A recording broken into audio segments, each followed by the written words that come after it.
everyone, welcome back to Build. I'm your host, Brittany Jones-Cooper. National First Responders Day is on October 28th, which is a day to celebrate the life-changing work emergency workers do each day to keep us safe. Actor Jeong joins us today to talk about his partnership with Heineken 0.0 and why this day is so important to him. But first, check out this clip. Dr. Ken, code 00, over. Roger that, on my way. You know the best way to celebrate National First Responders Day for those on call? Beer, the alcohol-free kind.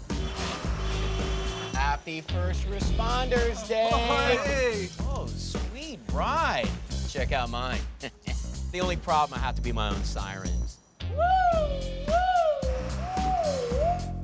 Emergency beers for emergency first responders. Let's get this highly responsible alcohol-free celebration started. Which would you prefer? A thank you hug or a thank you beer? Well, beer. Can I still get a hug though? Yeah. Oh, thank you. Put your hands together for Jeong. Thank you, guys. Thank you. I think we should just start with a toast. I think that's just the appropriate way to celebrate National First Responders. Absolutely. Coming up. Cheers. Oh, that is good. It's good, right? There's no booze in this. Yeah, no, it's alcohol-free. So I can just keep drinking this at work. Yes. That is such a plus. Yes, and that's what it's all about. For First Responders Day, I used to be a physician, and as a medical professional, like this is really the best way to. It's like the right call, when you're on call. You know what I mean? So we're really celebrating all the first responders, like paramedics, EMTs, firefighters, and because they're sacrificing their livelihoods to protect our lives. So to me, I can't think of a better campaign. What Heineken has done with their Heineken 0.0s is in your local community, you can go on the Heineken Twitter site, like @Heineken_US, and you can actually deliver like a Heineken 0.0 6-pack to first responders. And everyone in that clip, those are all real life first responders. Those are real life firefighters, real life paramedics. And to me, the joy, and they didn't know I was coming in. So it's very authentic. And so to see the look on their face, it was just a great day just to kind of, just to thank them for what they're doing. It's a good toast. And as a doctor, I relate, and I worked, with several first responders, and I would go and do ambulance call, where I would actually go to different hospitals to transfer patients from the ICU if they're critically unstable. And if I would deem them as a physician, like, are they stable for transfer? So sometimes we would go to hospitals in different cities. Like when I was working in LA, we'd go to different cities in Southern California, and I would be in an ambulance for, like an hour or 90 minutes with these paramedics. And you really get, you bond, and you get close to them. And when you're a physician, when you're working in the ER as a doctor, it's always a paramedic that's giving you all the vital signs, all the information. It's 28-year-old male with a cough, chest pain, shortness of breath. They're giving that up, they're giving me all the blood pressure and the signs. So they're really the most important part of the healthcare response team. Yeah. I mean, they really are silent heroes in so many ways. Very much so. They don't get the credit they deserve. They're working for us every day. We Absolutely. know they're there, but do you think people sort of forget just the role they play? Yeah, I think people take that for granted. To do anything first, you don't know anything about that patient, and like when it's. And my wife's a doctor too. She's a family medicine doctor. So it's no different than when I'm on call at the hospital and someone's coding, someone goes into cardiac arrest. I'm part of a code team. We would have to go to any part of that hospital and then do CPR, do code blue. And it's the same. That's the first response. So anything first response, you're just going in blind, not knowing what the patient has. And it's so hard. It's so traumatic. It's so stressful, for obvious reasons. And so what better way just to kind of give them a toast with Heineken 0.0. It's appropriate, it's fun, and being with all the first responders that day, just giving them, cases of Heineken 0.0. It was one of the coolest moments I've ever experienced. It was great. And I love this idea because at first crack, you're like, okay, toast, like that's a fun idea. But then when you think about the hours, the long hours these first responders spend, and how I can go home after work and have a glass of wine, but if they're working a 24-hour shift, they really need that time to unwind, and this is sort of like a ritual we all can participate in. Exactly. Exactly. You want to, if there's any way to kind of duplicate that ritual without actually, in the appropriate setting, I think that's what this is all about. And they got it. So we would just crack open a beer, Heineken 0.0. Alcohol-free beer, and we were just we were just talking, and it was just real talk, and it was just we're just kind of trading stories and just what it's like to be on call.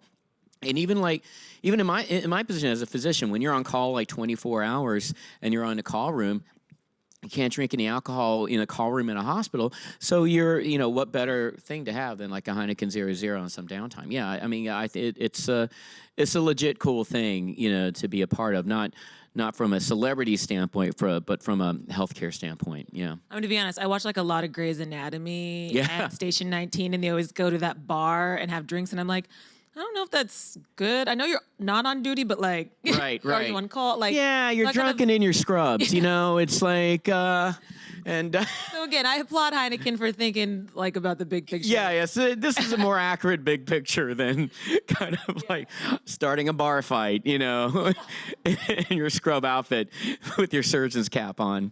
Although it is fun to watch. It is fun to watch. It's very entertaining. So what is the best way for people to, like you said, they can, buy a case and send it? What is the best way to get more information about all that? The best way, honestly, to make it easy for everyone, just go on at Twitter _US, and it'll give you all the information. At Heineken?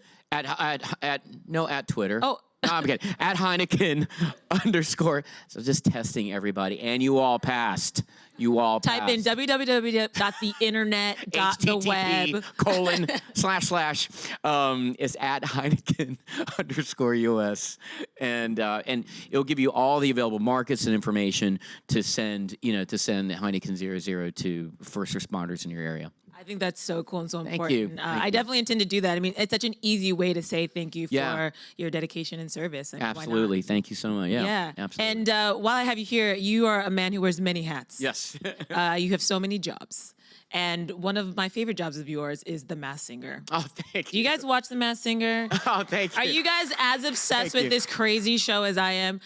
I mean, for you, I know you guys just got picked up for season 3, so obviously people love it. What does it mean for you to be on a show that is just so positive and so well received? It's a show. It for my money is the best family show on television. Like, we have 2 kids, twin girls, Alexa and Zoe, and when we watch together, it is so much fun. And I've taped the shows. I've been on the shows, but even to watch the final product is just a great viewing experience. And then on top of that, speaking of family, it's like the #1 show in Korea, the original Masked Singer show. And I'm of Korean descent, and it's my mom's favorite show. So when I was offered to be a panelist, because I've never been like a regular panel judge on a show ever in my career. That was not what I envisioned in my career whatsoever. And my mom's like, you got to do the show.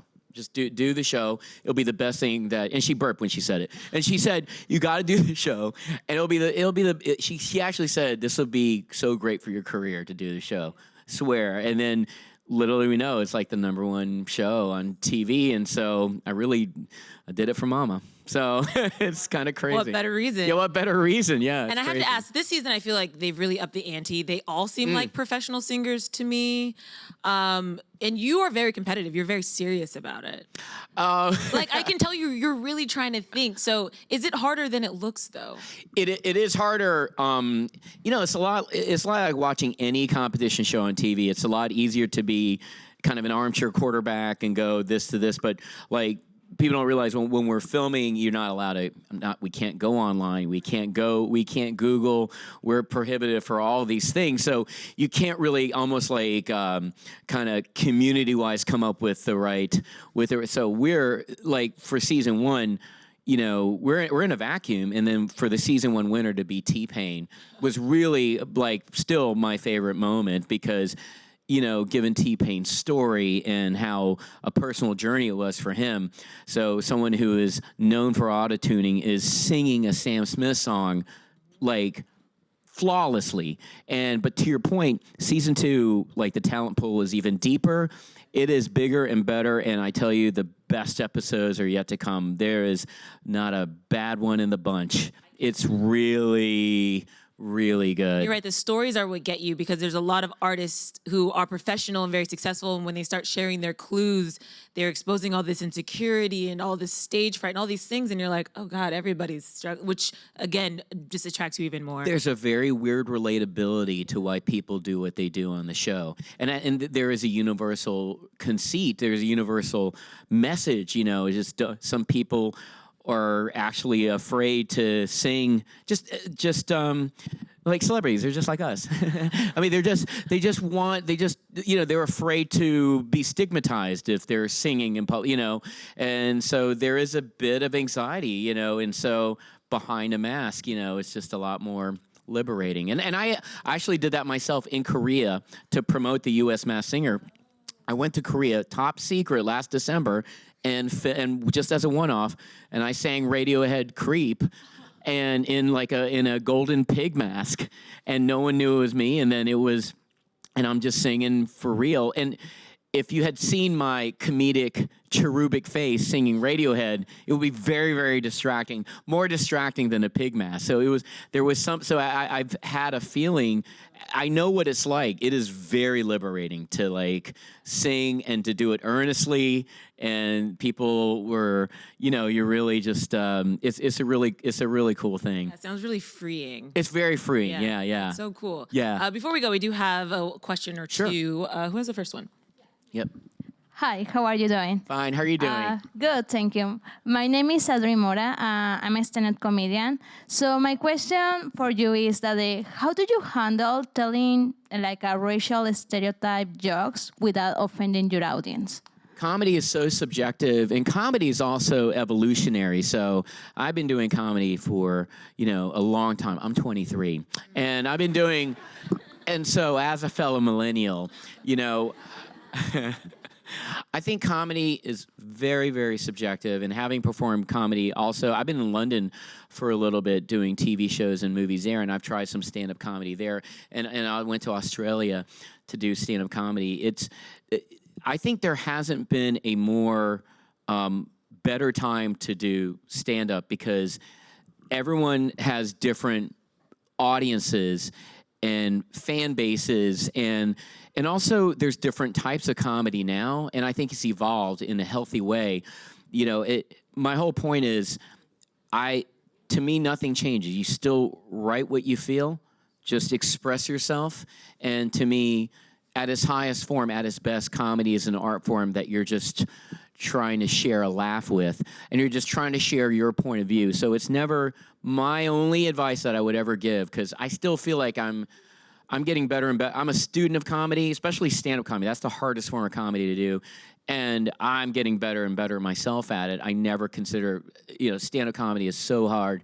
I would just continue to follow your own point of view and your own voice, whatever that may be, and let that lead your way. Just try to be as authentic as you can. So, wish you all the best. Thank you. Best Good of luck. luck. And remember, when you get famous, I was always nice to you. So put me in your movies. It's on tape. It's on tape. It's on tape, documented. guys. It's on always the nice. internet. Day one, I was very nice to you when you get rich and famous. Next one. Hi, Ken. Hi. I just want to say thank you for being here, and thank you for being such an inspiration and a comedic inspiration. I just wanted to ask you, how do you feel about the growing representation of Asians in media and Hollywood in general, and what do you think the future is for that? Well, Crazy Rich Asians was by far the most important game-changing movie I've ever been a part of in my career, because it's really the first time I'm not thinking about my own career. I'm thinking about I'm thinking about the Asian American community's future. I'm thinking about my kids' future. You know, my daughters have strong role models to look up to, like Aquafina. You know, when you have that movie that had so much strong representation, female Asian American representation, it goes beyond what I want for myself and now what I want for, you know, my kids' future. And people who know me, they know like I genuinely champion. I mean, it's a big deal to me, like where Bowen Yang on SNL, he's a friend of mine, and he is crushing it. Even if I didn't know him, even if I wasn't his friend, he is my favorite cast member on that show because I'm seeing someone else. It gives me goosebumps to talk about him right now and to give him a shout out because he is the breakthrough star of that show right now. And I watch the show specifically for him, and I see how the audience is responding to him. They love him. And half of it is likability and the other half is talent. He brings both, and he just lights up that screen. So to see that representation, it's just... It just really, really fills your heart. And then also see people like Ali Wong, who, for my money, she's the best Asian American comedian working today. Bottom line. And then and Randall Park's one of my best friends. And they did Always Be My Maybe together, you know, and that's one of my favorite movies. Again, just to see friends of mine and people who I love and respect, just like, you know, it's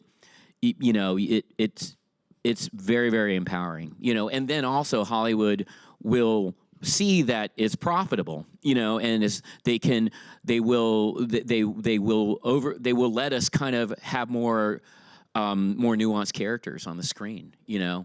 And then also ourselves and people like Randall has his own production company. We're also generating our own content. Like even Dr. Ken, like I wrote and created that show. And so you're going to see more shows like that on the screen now moving forward.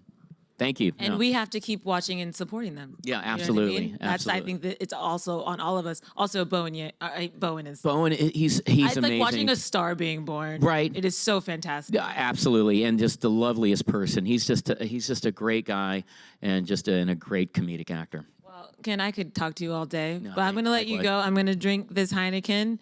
And people can go to www.heineken.com/US, right? Yep. To get more information on this amazing initiative. And a reminder, National First Responders Day is on October 28th, so make sure you go celebrate and put your hands together for Ken Jeong. Cheers. Cheers. Thank you.